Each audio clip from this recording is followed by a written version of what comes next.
everybody. Good morning. Welcome to episode 2 of Peak Performance Hacks. I've got my business partner and close friend Jeff on the call, or not the call. Like, we do so many sales calls. I'm like, oh yeah, he's on the call, on the show, right? This is our show, and today we're going to be talking about the perfect funnel. So I'm going to bring us on here. What's going on, brother? What's up? What's up? How's your day going? Extraordinary, my friend. How are you? Yeah, I'm good, man. I'm good, man. Just, get up every morning, try to be grateful. Another day of, trying to help people out, try to serve, and, hopefully leave the world a better place than when I found it this morning. You know what You I'm saying? definitely, you definitely are, man. You're an amazing partner, and yeah, thank you so much for bringing this together. And yeah, Yeah, so man. what? So today we're talking about the perfect funnel, turning attention into scalable growth, and how to architect a funnel that converts cold traffic into loyal customers, combining psychology, irresistible offers, and automation. So I'm pretty Yes. excited. Yes, absolutely. Me as well. And, everybody talks about funnels, but, I think that there's a lot of people understand them, but I think, some, like, when I talk about the different stages of a funnel, I think as marketers, we assume that everybody already knows this automatically. Like, well, of course, you just need a sales funnel. But, people in business, sometimes they don't know what that is. They don't know what it entails and what goes into it. So yeah, we're going to kind of like break this down. And we like to get heady. We like to talk about psychology and all of that. But, I think the goal is to break it down so that every founder knows how to, be the architect of a perfect funnel, and one that runs in flow, not in force, right? So yeah, man. I mean, let's talk a little bit about the psychology of the funnel, and what does that mean for you? Like, when you break down a funnel and the verbiage to hit with people psychologically. Let's talk a little bit about that. So the first thing that comes to mind is Russell Brunson and the way that he has developed his offer stack to increase the perceived value to your ideal client's profile, so that when somebody lands on a landing page for a specific offer, usually the funnels that convert the best have such a high perceived value that it's the kind of thing that makes you say, I would be stupid if I didn't you know take advantage of this. And Yep. the offer is really the biggest driver of conversions in a campaign. Like, from in my experience, like, I would say that you could have sloppy copy, but if your offer is good, it will still convert. Yep. Yep, I would agree with that. I think that it's all really, if you can get somebody to understand that the offer is too good to say no to, then you don't really have to be too psychological. I think that, like, and as a marketer too, like, we understand there's a book by Robert Cialdini called Persuasion is what it's Mm-hmm. called. And there's he talks about all the 7 key principles of being persuasive, and uh actually, that well, there's persuasion, but then the book before that is, I think, just called Influence. But anyways, that's not important. What is important is that tactics like scarcity and urgency, right? Like, we see that being used in funnels. We use those in funnels, and that's a way to say, hey, like, this is a great offer, right? But it won't be around forever, and I have limited resources with it, so act now, right? So that's Mm-hmm. like kind of like the psychological cue that you can use in a funnel to let people know. And a lot of times, like, it's not a gimmick. Like, that's true. Like, there's a lot of times Right. there's only a select amount. There's only so much you can do, right? So if you have an offer that's like, hey man, this is like a rock star world class offer, I don't offer this to everybody. I only offer it to certain people, people that fit, people that match, and you're one of those people. So I think the copy. right up here, there's different formulas that you can use: attention, interest, desire, action. AIDA. That's like a formula that's used, and that's really understanding why people don't buy. Breaking through confusion, breaking through lack of trust, creating emotional connection with them. Like all of that comes through in the copy, right? And being persuasive. So, and I know that like Jeff, have there been specific funnel copy that you've used with an offer, and then with the same offer, different copy, and like A/B tested them, and one just worked way better than the other? Yeah, 100%, 100%. One of the best approaches that we found is there's a guy by the name of Joel Irway, he's a two comma club funnel builder from the ClickFunnels community. He's referenced in one of Russell's books. I think it's Expert Secrets or Traffic Secrets, and he was an engineer by trade and brought his engineering mind to marketing, Hmm. and he came up with what he calls a power offer, and it's a framework in which you say, if I could get you XYZ result without objection A, objection B, or objection C, would you take me up on that offer? Yep. And usually there's a time frame that's assigned to that as well, like within a certain amount of time, we can get you this result. And going straight to the point, I think in today's day and age where we're constantly overwhelmed with information everywhere you look, we're seeing thousands of ads every single day as Yeah, consumers. just inundated 24/7 with stuff. I think the straight to the point type of offer, like people appreciate that and tend to respond more if when you're getting hitting the points right on. And so that's been one of our most successful like approaches in terms of copy. And then we're constantly testing. Like marketing is a game of testing, you know, your hooks, your stories, and your offer, right? Yep. Like if you can start with the offer and make it so irresistible, that it's a no brainer. Like when you see that, you're like, oh wow, that's interesting.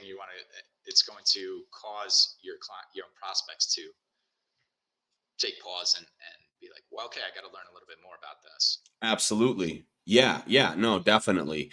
And being able to like paint the picture in your words of the end result. Like we talk a lot about using a story, telling a story, right? And Russell Brunson does this masterfully.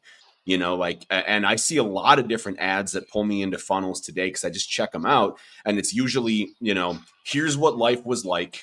And then this product was introduced. And then here's what happened to me.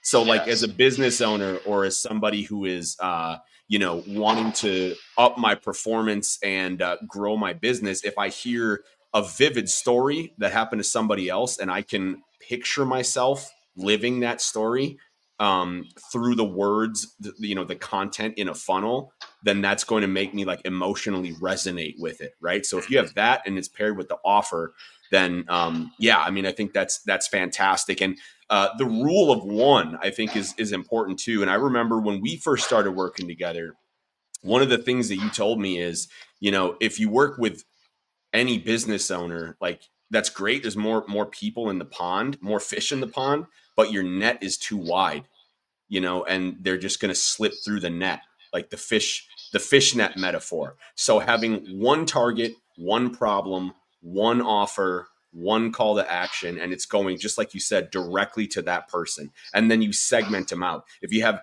all business owners, you can say, I want to work with finance people. I want to work with healthcare people. I want to work with coaches, and I want to work with e-commerce platforms. So then you create the one offer, the one target, the one, you got your one target, and you segment them out, and then you deploy those funnels specifically to those different segments, as opposed to just, I can help grow your business and then blasting that out, right? correct, So yeah. yeah. So tell me a little bit about how you've been able to work industry agnostic, right? Because that's one of the big things that you preach and you talk about, like, hey, we can help any business, but you're really good at crafting specific offers to specific different segments. Definitely. So I kind of put everything into this one framework that I learned back when I worked for a Fortune top 30 corporation selling internet technology communication services to businesses. And I went through this pilot with McKinsey and Company, and they taught me this framework that it's basically a 6-step solution selling process where it starts with preparation, engagement, discovery, positioning, close, and next steps. And the preparation is just kind of what you talked about. Like what we're essentially doing is we're automating appointments and traffic to funnels that drive sales on autopilot, right? So we're essentially Yes. taking the the traditional cold prospecting out of the picture, like by engaging the ideal audience on autopilot, right? So then Yep. it's basically getting people to raise their hand so that they can move to that next step in the sales process, which is your discovery, right? So you're transitioning from the preparation piece as if you're a sales rep, you're doing all that preparation yourself. You're studying your leads, you're studying your market, and you're making personal outreach to individuals, right? Well, we essentially have an AI system that personalize every single email that is sent out, and it does the research autonomously on the prospects who align with your ICP or ideal client profile and your offer, and then Yep. it just like you know just drives the engagement like clockwork. So it's yeah. So for us, I think keeping that framework in mind for everything we do, it applies to almost every aspect of marketing and sales. Yeah, so I definitely agree. And so it's kind of what I'm hearing is like, and I get this too, like sometimes I'll be talking with a new client and they're like, "Well, what experience do you have helping like people in construction?" And I never say this to them, but in my mind I'm like, "Well, it doesn't matter if I have experience with it or not. I know how to market. I know the formula." So you have the experience, right? So you tell me who's your ideal customer, then I'm going to find out everything I can about them and I'm going to learn about the business from you. But then all you need to do is, there's a group of people that need a specific service and you have to create a perfect offer and get it in front of them where they are at the right time. You know what I mean? And then Yeah, be consistent. It's a numbers game, right? So that's why, like, one of the things that was that's super cool about PPH is that there's people from all different businesses. Like, it's not just a group for entrepreneurs starting their own business in the finance sector or or agencies. coaches or agencies. Exactly. It's like, okay, one person has the Amazon of health products, and then another person has a yoga studio. You know what I mean? Like, it can Yeah, be anywhere across the board, and we're able to help. So I love that. And I think this is all really, really good stuff. And just recently, like, we've been working on funnels, and how many is there too many steps to have in a funnel? Like, too many upsells that drive people away. Like, you've got your landing page, right? Then you got your offer, and then you've got upsells and upsell. Like, sometimes I've been through them where there's like 8 upsells, and after a while I'm just like, okay, dude, like, that's why your product is $27, because you're going to try to hook me with $147 worth of stuff and then get me on the $1,000 a month. And I get that. I understand. Like, I'm not calling them it's out. I'm it's just the saying, like, magic. It's the go ahead. magic of the sorry. It's the magic of the numbers. Like really just getting enough people into the funnel is the magic behind that is high intent data, where we're now able to identify consumers, anybody looking for anything online in the last 24 hours up to the last 10 days. And that's been game changing in terms of our conversions. The cost per acquisition to the cost to acquire a new customer has dropped significantly, as much as 50% using this data, which is omni-channel. Like we can use it to target these individuals who are in market for your products and services through any channel, direct, messaging, social media, paid ads, email, phone calls, like you name it. Yeah. Okay. So then what you're saying is that we already know who is in the market for a specific product or service before a business owner client even reaches out to them. based on their online activities in the last like 24 hours, or it's I won't dive into the technical aspects of it, but Yeah, the yeah. technology is incredible. Yep.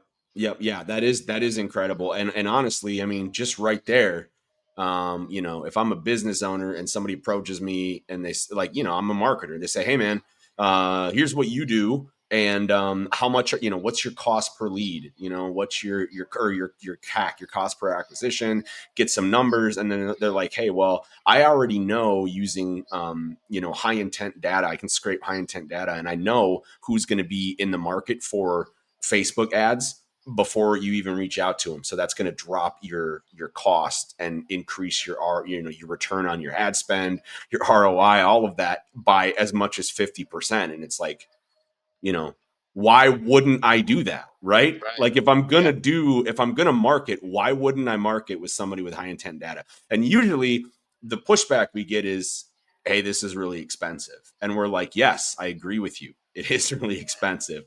But no risk, no reward, right? Like this is Hmm. brand new stuff. Not everybody's able to do this.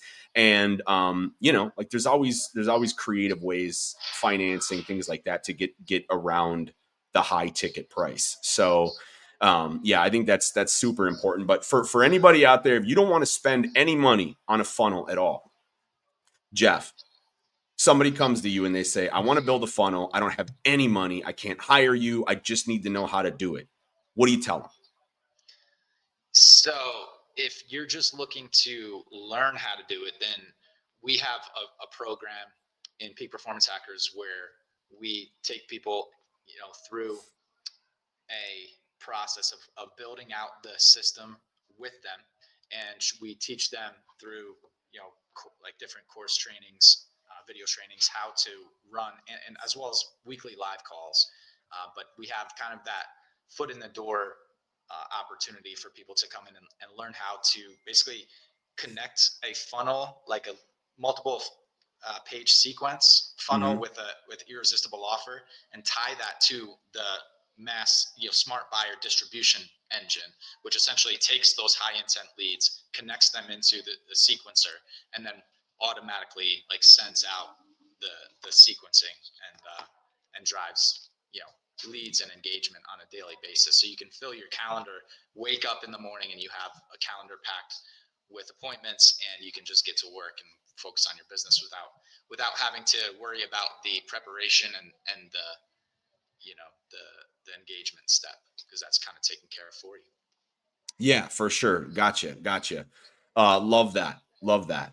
So like, yeah, the key takeaway I think is that if you're a perfect funnel is going to mirror your buyer's journey, and it's going to try to remove friction. It's going to try to remove the resistance, um, you know, uh, that people have. And I always tell, if there's a salesperson, I say, "Look, you already know how to do funnels. If you're on a sales call, you're essentially taking somebody through a real time live funnel, right? You got to introduce your offer. You got to break down their resistance. You got to explain that you can throw in the urgency, the scarcity. You can use some of those tactics. There's a great book by Gary Vee called Jab, Jab, Jab, Right Hook. Yep. The rule of reciprocity. If you give somebody something, psychologically, they're more likely to give you something back or to do what you're asking them to do. For example, I'll tell you a funny story. I was in Manhattan and I'm sitting at this table in Times Square, and this monk comes up to me and he puts a green jade Buddha necklace around my neck. And I'm like, "No, no, no, no, no, no. I don't want anything." He's like, "No, no, no." And he just puts it on me. And then I'm like, I don't want to pay. I don't have anything. I don't want this." And he's like, "No, no, no, no, no, no. What do you want out of life?" And I was just like, well, I guess, I don't know. I want peace. I want to be peaceful." He's like, "Okay, well, write that down and it'll come true." And so I wrote it down, and he's like, "Okay, donation." And then he expected me to give him money, and I had to give this guy $20. So I was grifted by a monk in Times Square. But but that's the rule of reciprocity, right? He just came Yeah. up and gave me something. And so, there's a big difference between somebody being like, "Hey, I got necklaces here, $20," than just coming up and putting it on me. And I'm like, Yeah. no, no, no. And he's like, no, no, no, just wait, wait, wait, wait. What do you want on a light? Completely disrupted any of my resistance. And then before I knew it, I gave the dude $20, So, That's but a it's, perfect analogy of like pattern interrupt, which is like his hook, right? He's yep. giving you that thing away, and then the story, right? He's kind of getting you thinking about like what's your story Yeah. that What you a deep question. What do you want out of life? Like, how do you want your life to be? I mean, that completely like, wow, that's, okay. I mean, let me think about that. Yeah, but you're right. I mean, like funnels are designed now in a way that can replace salespeople. Like if you have the right funnel automated system in place, you don't necessarily even need a salesperson unless you have a high ticket offer. If you're selling something like over Yeah. $2,500, generally you're going to need a closer and relationship is super important. But like you can build a relationship through video and through like a funnel sequence Yep. and future pacing. Yeah. And that's like essentially like the goal of OGC is like, I remember like when you first showed it to me, you were like, look at my calendar. And it was just a bunch of calls booked on your calendar. Hmm. And you were like, I haven't spoken with any of these people because the system did it for you. You Hmm. know what I mean? So like Exactly. and dude, I don't cold call. I hate it. I'll never cold call somebody. I don't like it when people cold call me. And I'm not saying it doesn't work. It works if you're good at it, Yeah. but Yeah. I just don't have it in me to pound the phone. So like when you were Yeah. talking to me like, "Hey man, you don't need to pound the phone. Like this is a way where you can get appointments and then you've already got them at the end step, right? Yeah. And then you just have to remind them, oh yeah, this is great, like you've been, they've already been through the process, so they understand it. So it's more time for me and higher conversion rates because they already get it. There's not as much resistance. If our funnel is successful, there's less resistance. So that's kind of what I love about what we do at Peak Performance Hackers and what I think a good funnel does. So that's a key takeaway. As people move through your sales funnel or your marketing funnel, you want to break their resistance down, and you want to um, future pace. Like, what are the objections to this? So the next thing they see is they're like, I know what you're thinking. I don't have boom, boom, boom, boom, boom. Well, here's the thing. We've got, you know what I mean? Like Yes. so, and like some of the funnels that we do like that's it, because it just takes you through the journey. Yeah. So like with the funnel sequence and everything, like if you bring someone in, yeah. So the objections is a big part of the VSL script, right? Like in the offer stack itself, and to increase the perceived value of your offer, a lot of times, top marketers are taking the they're adding bonus items into their offer stack. They're finding, okay, what are the biggest objections? Like what are going to hold Yep. the people back from buying? And then Yes. you create something that will like aid them in whatever other problems that might arise from your framework or your system or service that you can then address. And now through your webinar, your presentation, your sales presentation, essentially, when you've done it enough times and got it refined, you can you can absolutely crush it. I mean, that's how some of the biggest like funnels in existence, continually generate cash flow, Right. for. Yeah, and anybody listening that, like, if you're like, we're going to talk about the structure of the perfect funnel here. We're going to lay that out for you guys. But if you're somebody, like me, that doesn't, either doesn't have the time or doesn't have, I know how to do it now, but when we first met, I didn't really know what I was doing. If you want this stuff done, I believe, Jeff, correct me if I'm wrong, but we have access to the 2 Comma Club, the award-winning funnels that are already proven, right? So we Yep. can see the data, we know they work, and it's industry agnostic. It's a formula, right? It's a Yep. formula where you plug in your whatever your nuanced offer is, but the formulas work. They're proven to work. So in the description, you can go to peakph.ai and sign up, get a demo, just whatever, or hit us up on Instagram or YouTube, whatever, comment here. But if you want to see that, you're interested in knowing what we're doing, how we're doing it, definitely check that out.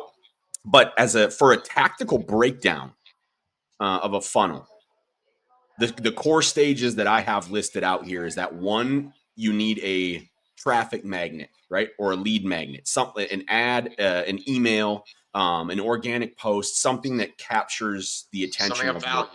something Something of of value. value, Hmm. right? Yep, something of value. And then when they engage with that, it's going to bring them to the landing page, right? So that's the second step.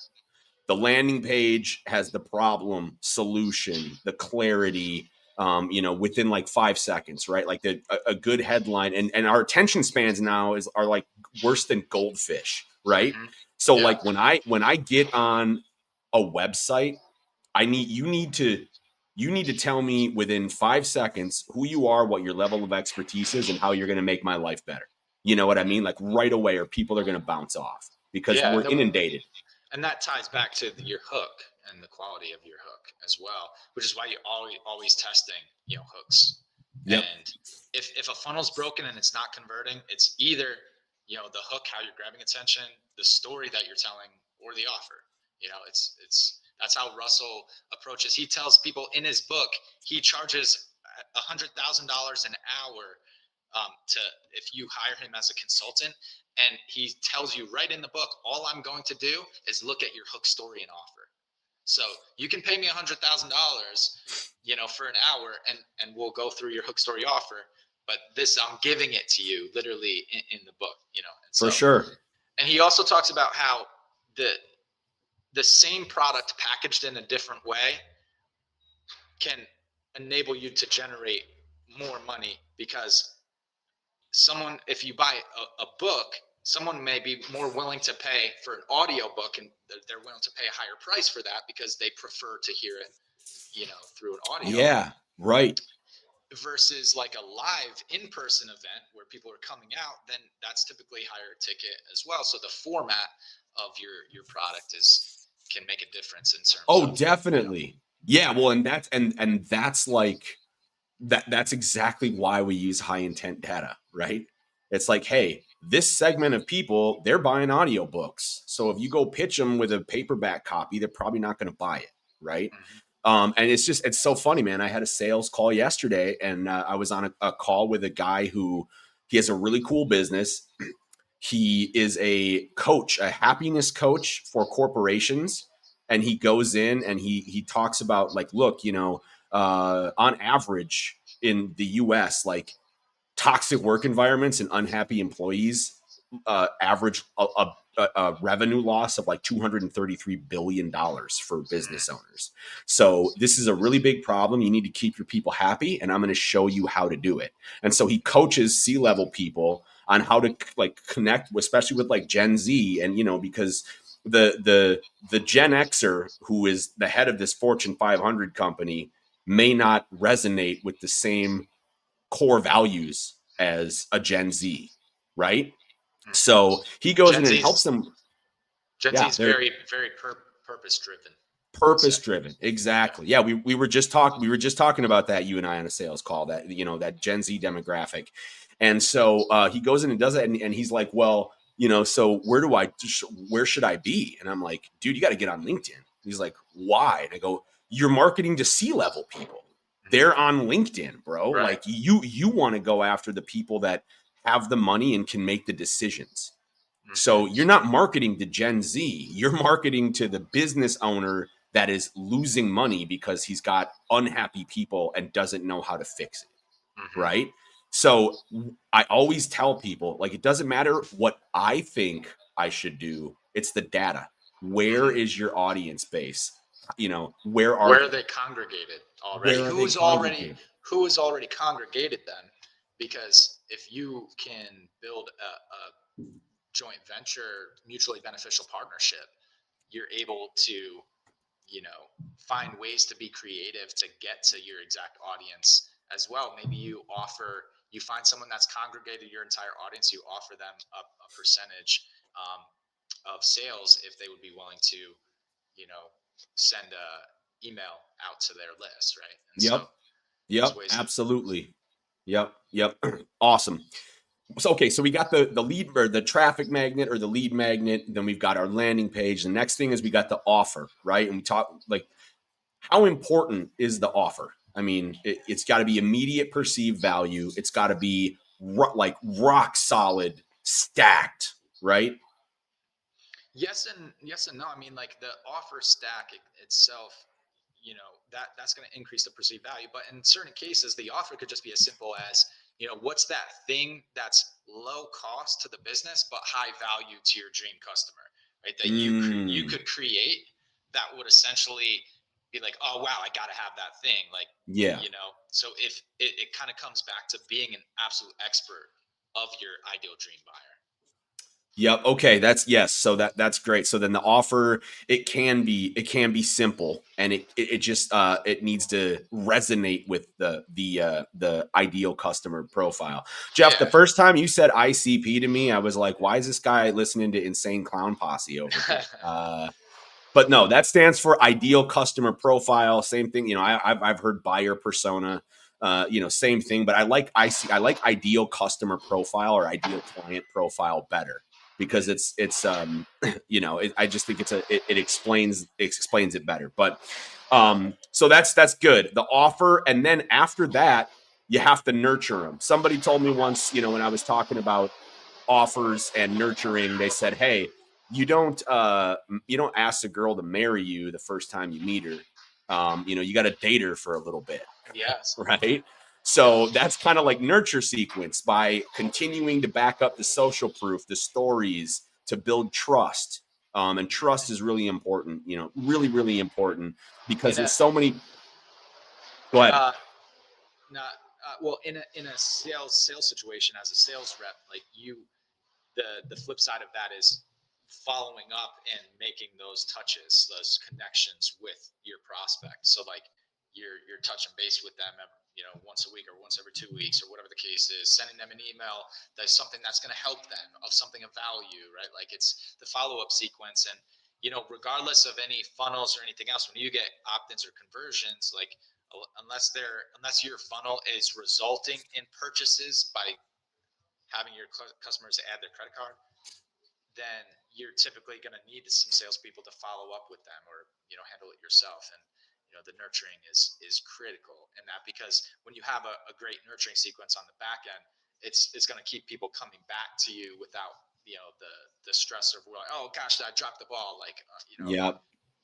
you know it's all these open loops that you haven't closed that cause stress and cause Yep. anxiety. Exactly. Yep. Yep. That's a great way to put it.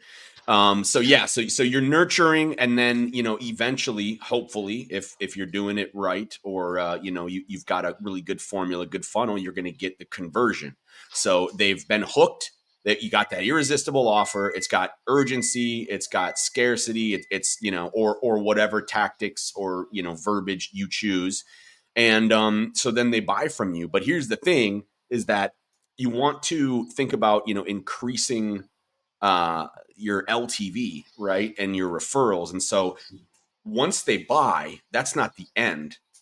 Once they buy, that's like, okay, great, I got them now. So what's next? What else do they need? What else could be of value? Who do they know? Like we talk about the affiliate and the referral marketing, which that totally, I wasn't even thinking about that, Jeff, but when you started talking about that, what comes to my mind is like, even for this possible client that I have, it's like, hey man, what C-level people do you know right now that you could say, hey man, I'm running this program, I'll cut you in for a percentage if you reach out to people in your network and let them know about me.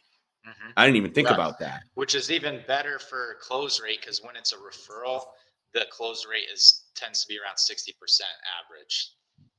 Yes, there you go. Exactly. And really, like that, there's so much less resistance to, hey, can you reach out to people and then I will give you a percentage of whatever we make. There's no skin in the game for me. I'm just reaching out to people and letting them know, hey, I got a buddy that has this really cool Yeah. service. So you're not saying, hey, buy this from me and then I'll make all, it's $25,000. You know what I'm saying? Yeah. It's, you can make some real money. I just want to leverage your network. Can we partner? So there's Right. much less resistance with that. So that's important. And then Definitely. you've got the. So the post sale upsells, retention. That's the last part. So when you look at it high level, it's your traffic or lead magnet. brings them to a landing page that's got that problem solution clarity right there, and then your offer as well, immediate perceived value. And then after that, if they bought, great, you're nurturing them to buy more. If they didn't buy, great, then you get to nurture them until they buy. And then eventually you get the conversion. And then post conversion, how do you increase your long term value of that customer and continue to give them what they need and provide them with service for the exchange of monetary value, right? That's kind of how it works. Yep. Yeah. Awesome. Yeah, yeah, yeah. All right, so offer and flow alignment. You talk about flow all the time, and I think that it's a unique take on this because when you think about building a marketing funnel, you're thinking I'm sitting behind a computer, tapping on keys. But talk like, what do you mean when we talk about like a funnel when you're in flow? How is that different than a funnel when you're just, white knuckling it and trying to get through a a difficult project of putting together a content funnel that you maybe don't believe in or don't resonate with, or you don't believe in the message behind what you're doing? Like, how do you get in the zone and in flow when you're going to build something? Because we know that that's going to make whatever you're doing much more successful and more Mhm. meaningful. Number one, you have to put your phone on do not disturb, turn off all notifications. The distractions, those notifications take you out of flow. It takes about 15 to 20 minutes to get into a deep flow without any distractions and being like hyper focused on the task at hand. So blocking out distractions is critical. And then the second thing is really just, having preparing ahead of time so you have the steps, step by step, so you can just go through your checklist and like knock each piece out. That's key as well. A lot of times we'll do workshops and brainstorming sessions before an offer. We do that a lot of times collaboratively with clients, and we're that it's almost a workshop style meeting where we're working on increasing the perceived value of that offer and addressing the objections. Well, okay, what else could we create that's going to help get our dream customer from where they are to where they want to be? Yep. Yep, 100%. And the preparation thing I think is huge because if you're trying to do something and you just haven't prepared, then the mental load can be really really stressful. So breaking it Absolutely. down step by step, what I'm kind of hearing, and making sure that you've got all your pieces aligned before you sit down to actually build your funnel. Like, make sure you've thought it through, um, you 100%. know, through the eyes of the consumer, and then you get into flow that way, and then things just click. And it's a great feeling, when things click and things come easier. It's just a great feeling, Yeah. and Flow from a mind state, it's like, again, where every thought, idea, or action flows perfectly, seamlessly, effortlessly from one to the next. And when you really get in tune in your flow state, lots of science shows you're 500 to 700% more productive. So you're going to be faster, all the synapsing, and you'll, yes. be able to really connect and think from the perspective of your dream buyer. Like, okay, what's the more of an expert you are on who they are, what they want, and where they're going, the better that you're going to be able to map your funnel to their goals and dreams and everything else. Yeah, man. Yeah, love that. All right, well, we're getting close to the end of the run, but before we wrap it up, a couple of common funnel mistakes. Now, there's all kind, like, if Google or Chat GPT common funnel mistakes, there's a million different things. And so I want to bounce these off of you. And I want to know, from your experience and expertise doing this for the past God knows how long, is this true? One of them, selling too early. If you're selling too early in a funnel, is that a mistake? Yeah, generally, yeah. I would say so because you haven't really built any credibility yet, and you don't want to just like people don't respond to being sold to. Period. Exactly. Yep. 100%. And in fact, we're sold to so often now that it is immediately like for me, I am immediately like on LinkedIn when anytime I get a message that's like, hey, if I could reduce 25% of your workload every month, would it be worth a conversation? For me personally, I never answer those. I never do. And that's because I know the formula. Like I know what they're trying to do. So I'm not discouraging people because this works. I'm just saying know your target audience when you're trying to sell something, right? And selling to a marketer, that's hard, man. Like marketers play hardball. What Agencies works play hardball. what's worked best for us is truly hyper personalizing every message that reaches the end customer. Like That's it. when it's very personal to them and their life and what's going on.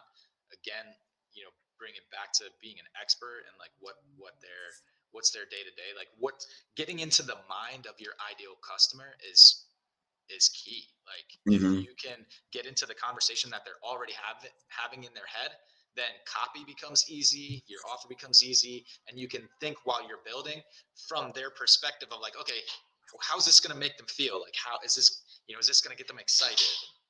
And, Yes, build your exactly. funnel that way. Exactly. Yep, 100%.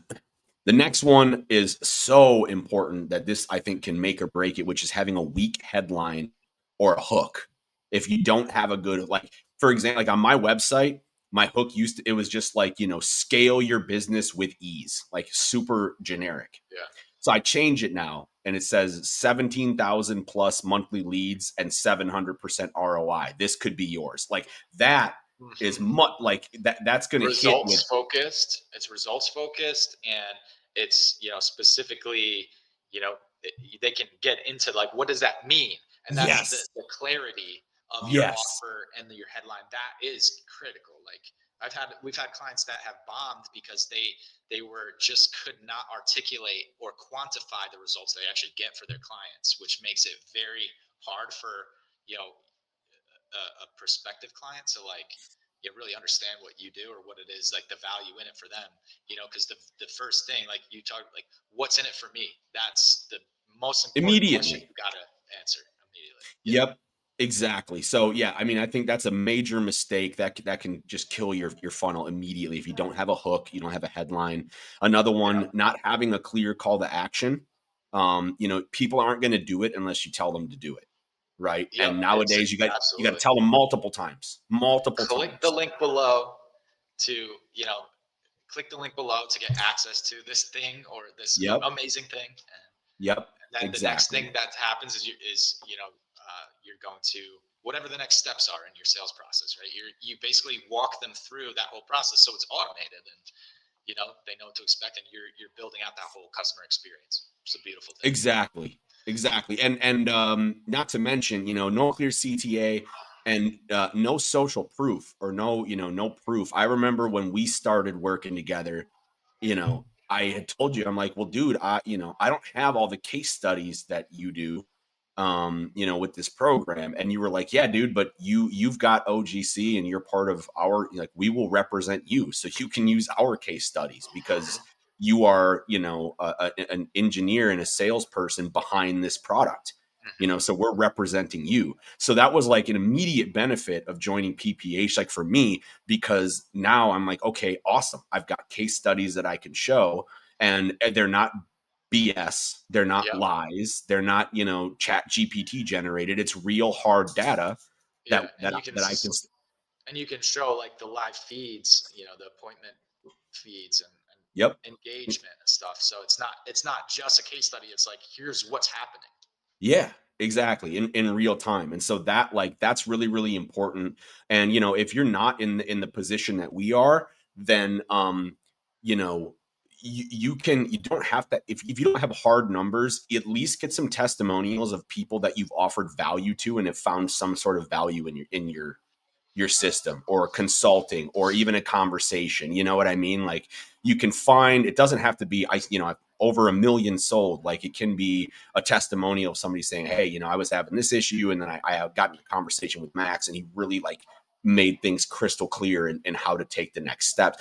Something you can find something, but you got to have some sort of social proof that you're an expert at what you do, right? Definitely, definitely. And a matter of fact, we might as well spin up a quick opt-in funnel for anybody that wants a copy of our amazing testimonial review framework that results in 5-star testimonials that are genuine, and takes your clients' experiences and puts them into a professional format that you could then use anywhere online.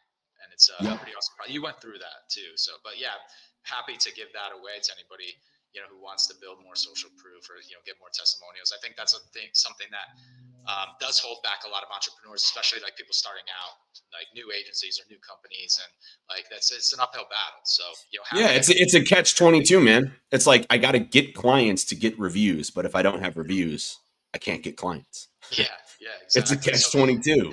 having a community behind you really you know allows you to elevate and get the result that you're looking for in your life and business a lot faster. Yep, exactly. Completely agree with you. Awesome. So yeah, so avoid those mistakes, guys. I think that just by taking that and putting that in action, your funnels will perform a lot better. Use data as a reflection, not a judgment. Manage your energy. Like that's really important too, right? Like if you built if you're energetic and you get everything built and everything's keyed up and then you're exhausted and you just try to push through and you don't sleep and then you just feel like crap and then things don't go right. I mean, it's so easy for me, pardon my language, but I get a case of the fuckets where I'm just like, you know what, fuck it, I can't do this, man. I can't Yeah, do this, no, right? So I know the feeling. yep, so that's big, and that goes into the flow state. But really, guys, like if there's a key takeaway that I think, like one thing is just like know your audience better than anybody else and you'll win. you know the rest of it is just a formula. And you know execution. yeah, and exactly, and execution. What's like one, if somebody asked you what's one thing that's like the most important thing about successful funnels, what would you say, Jeff? Taking massive imperfect action today and get it out, get your offer created, get your funnel built, and just launch, and then make tweaks as you go along, but get it up and drive traffic so you can start collecting data and then make tweaks to your Yeah. offer, whether it's your hook, your story, or your offer. That's it. And the word imperfect, I love that you use that because, hey, none of this is perfect. There's no perfect marketer, there's no perfect agency. The difference is people that start and fail and fail and fail and fail and look at the failure. Why is it failing? What is the data telling me? Oh, okay, it's Yes. right here. It's right there. 4,000 people hit this page, but then the next page, 1,500 of them dropped off. Why? Like it's that kind of thing, right? And then you build in and then once you're done, you've got the tested funnels. And so that's why people in peak performance hackers, they've got successful funnels because we've tested all of them over Yeah. time. We've been doing this. So again, community is huge, but I love that. So hopefully, guys, like in this episode, we were able to kind of go through what a funnel is, how to make them work. And if you do want any samples or anything, anything of value, Jeff, Jeff and I will drop some links in the description here. If you want to learn more about how to get in touch with us, or where to find funnels that work and things like that. Other than that, man, we're at almost 50 minutes. I think this has been a value packed episode. Is there anything else you have, any challenges or anything like that before we hang it up? No, no, I would just say, never give up. I wouldn't be where I am today if I had given up so many times. Like I've had that same attitude, and I would say that sticking to it, you have to be willing to make sacrifices and even maybe go a time without earning any income in order to become the person and transform into the person that is rock solid and can get through the hard times and level up to the next. It takes a lot of sacrifice and hard work and persistence, right? Like, but Russell always talks about you're just one funnel away, and It's so true. So yeah, I love it, Awesome. man. All right. Great show, brother. So we'll see you next week on Peak Performance Hacks. And I think next time we'll probably get more into the psychological aspect of things because I think that's neglected a lot. So yeah, we'll get into that. Other than that, man, get out there, get on your grind, get on your hustle, and get into flow. That's the most important thing. And we'll see you guys next week. Absolutely. Thank you, brother. You got it, man. I'll talk to you.